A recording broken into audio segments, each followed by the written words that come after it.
How to log in to an Old Navy account.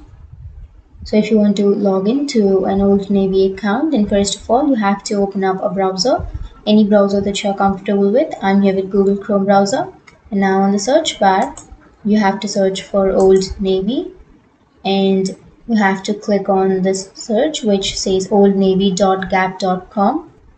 You can click on that and then it will take you to the web page. So now to log in or to sign in, first you have to go to the upper right corner which says sign in, and again click on sign in.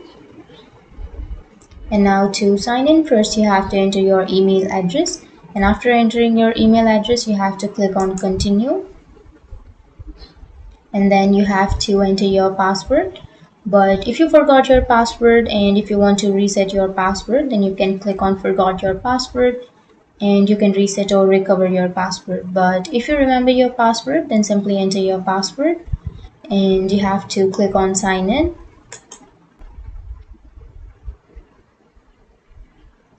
And that's it. That's how you log in or sign into your Old Navy account. And if you have any questions, feel free to comment below. Thanks for watching.